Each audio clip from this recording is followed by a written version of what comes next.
If you spend a lot of time online, like I do, there are certain things that you recognize.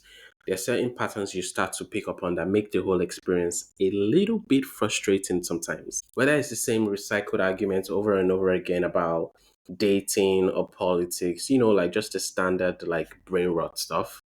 There's always some celebrity getting cancelled, or in between all of this chaos there's like the tragic news of the day sprinkled in between, which is kind of weird. And we always sort of like move on from like tragic news like in a few hours or so. It's very strange, right? It almost feels like we're desensitized to, tragic news because we see it every time. So it's almost like we move on from it. It's social media, so you gotta just keep scrolling. It's weird. You can almost, in a sense, predict with like 90% accuracy what the arguments will be about, who will be arguing, and how divided everyone's opinion will be within these groups. But you can't get enough of it, can you? Even if it's so predictable, you really can't put the phone down, right?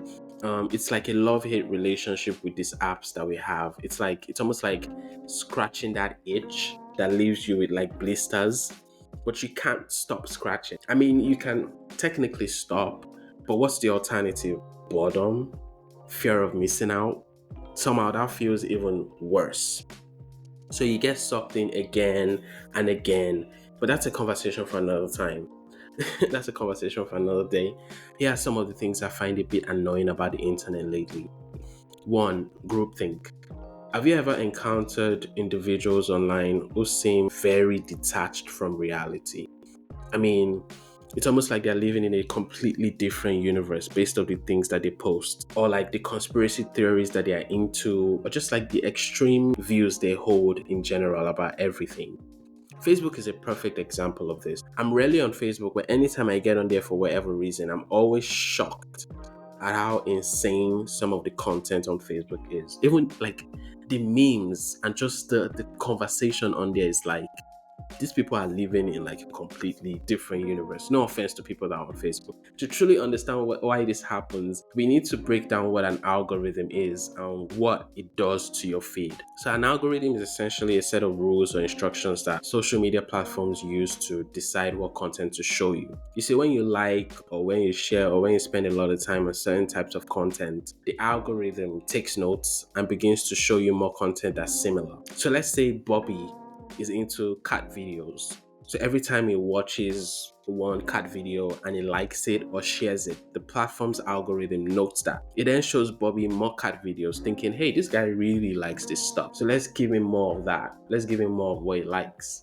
Now that might sound good at first. After all, like it just sounds like unlimited cat videos for Bobby. I mean, who doesn't want more of what they enjoy? But here's where it gets tricky. You see, as Bobby keeps getting more and more cat videos, he starts seeing less of other things. Maybe dog videos or videos about nature. So over time, his feed becomes a non-stop stream of cat content. That sounds funny. It becomes a bubble in a sense.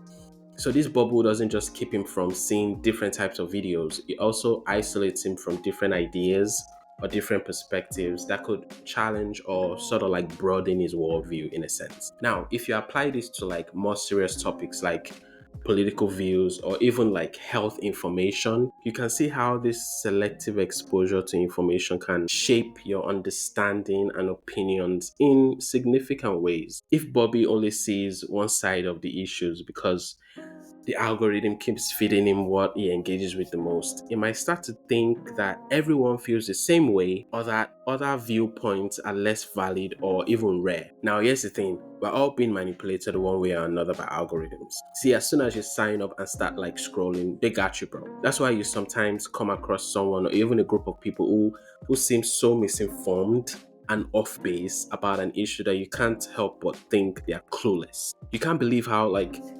outlandish or like stupid their ideas are. But guess what? They're looking at your opinions in the exact same way.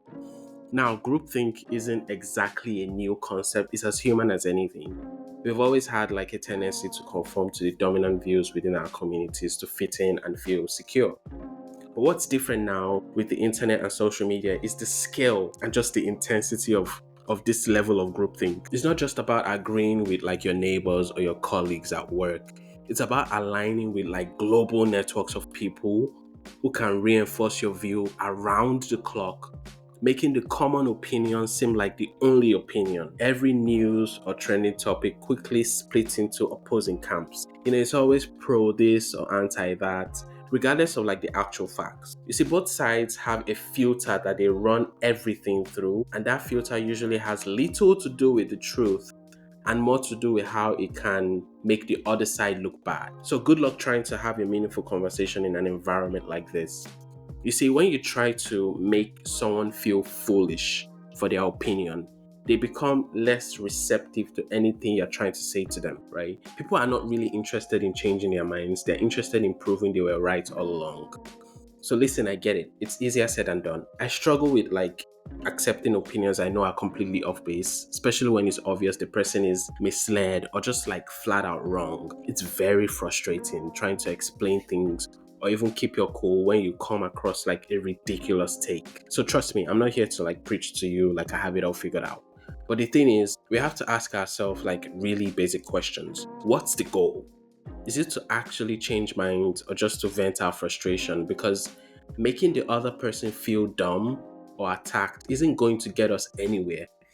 It only pushes them further into their corner. It makes them more radicalized. It makes them more convinced that they are right and that you're wrong. And you know what else is frustrating about groupthink? Especially the kind you see on social media. It leads to something called the spiral of silence.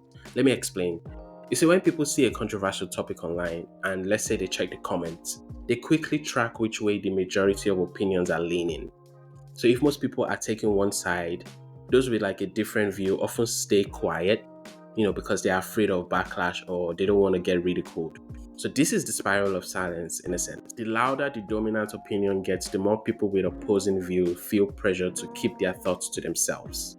So over time, it creates this illusion that everyone agrees, when in reality, a lot of voices are just being silenced out of fear. We all collectively need to just go outside and like hold hands or touch grass or something. You see, when you engage and interact with people in the real world, away from your screens, away from your timeline, people with like regular lives who speak normally without like the gibberish word salad you see on social media, you realize how narrow your views have been. If you truly want to gauge what people think about any issue, they have to feel like they're not being judged, right? Conversations in person tend to be more honest and reflective when people are not pressured to perform for an audience. And there's something else, I'll end on this. Many people who make a specific issue their entire online identity often appear very different in person. In fact, in many cases, they're the complete opposite of the persona they present on social media.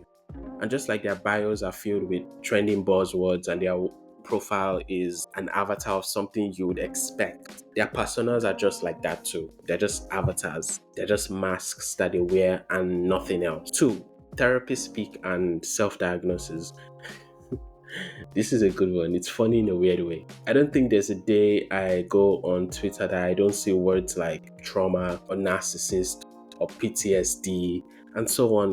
These words used casually in tweets and posts. You see, people read a couple articles on Google and maybe watch some YouTube videos and somehow think they're like Sigmund Freud or something. There's another layer to this trend that is a bit more sinister than just like casually throwing big words around. First off, serious mental illnesses have somehow become like status symbols. It's like having multiple disorders is now part of like some strange personal branding in a weird way. People online build like entire communities around self-imposed and self-diagnosed conditions they claim to have. ADHD is a perfect example that comes to mind. Just because you forgot to reply to a text or maybe you got distracted while walking doesn't mean you have ADHD. The other layer to this trend is like the flood of content about mental illness on social media, like say on YouTube, for instance. I mean, severe conditions like ADHD or narcissistic personality disorder, they have like really successful YouTube channels that ultimately make these disorders seem more common and less complex than they truly are. And once anything becomes content, you already know where it goes. It becomes a product controlled by what gets the most clicks. It becomes like a spectacle strictly for entertainment. You see videos of people staging mental breakdowns or broadcasting their worst moments with like a like, share, and subscribe call to action at the end of the video. It's very weird. How am I supposed to like take you seriously when you somehow always have the cameras rolling when having an episode? And you know what's even worse than pimping your mental health for profit? It kind of distorts public perception of what these conditions are truly like. It undermines the legitimacy of those genuinely suffering. So people might not seek the help they need because they think they're not sick enough or don't fit into the dramatic examples they see online. Don't get me wrong, the increased awareness for mental health is a step in the right direction compared to where we were before. However, like the romanticization of mental health issues, turning it into like some aesthetic, like the troubled artist or the mysterious loner, it suggests that like mental struggles are just like personality quirks that can sort of like enhance someone's artistic genius, which is misleading. Maybe it's a byproduct of the media landscape we're in. You see on social media, yeah, we become both the observers and the observed. And that immediately creates a complex dynamic where personal struggles often get turned into public spectacles. Like, are you really being vulnerable or you're trying to go viral? Or maybe I'm overthinking it, who cares? It's probably a reflection of what social media was designed to do, which is keep us engaged for better or worse. People are going to continue filming themselves at their lowest moments. I mean, it's content, so it's going to be aesthetically pleasing and overly dramatic. It'll be fitted into this very neat, consumable package that's easy to digest and respond to with like a simple reaction or comment. I mean, what else can I say? We love a good show. As a roundup, there's a few more quirks about the internet that deserves an honorable mention. I have written down here in my notes podcasts about dating and relationships. Oh boy. This one deserves like a standalone episode on its own. I mean, this podcast about dating and relationships, they're like prime real estate for manufacturing outrage online. If you want to ensure drone-like engagement, just say something controversial about dating or love and just watch as people say the unkindest things to each other in the comments. It's rage bait and it works every time. From the bad relationship advice on this podcast to like they do this thing where they create like fake hypothetical scenarios, and the format is very simple. Stoke the fires of controversy and watch as the comment section just explodes with debates and dissent. I'm getting better at like spotting rage bait content on my timeline. There's a certain like formula to it. If you spent a lot of time online, you can start to recognize the formula a little bit. So it's big accounts will say something provocative about like a group of people, and then just like watch how everyone just swarms to the comment section to defend their position or to just enrage people further. Have some respect for your time and just like scroll past it. you know the person behind the post is probably laughing at you, and like I always imagine them that they have like a bookmark of tweets. I call them trigger tweets lined up for when like, so when you stop being mad about whatever it is they posted, they'll throw another one into the void and tweet out another crazy thing to get people get riled up again. It's like a Rolodex of trigger tweets lined up for when the outrage starts to die out. And they keep that cycle going on and on and on. And they're just raking in engagement dollars and stuff while you get like angry. So put the phone down, go outside, and stop letting imaginary online scenarios dictate your emotions. So as always, let's keep the conversation going in the comments. And while you're at it, give the show a rating and follow the page too. Check out the other episodes in the library and like follow the TikTok and YouTube channels. The link will be in the description. Thank you for listening and stay safe out there.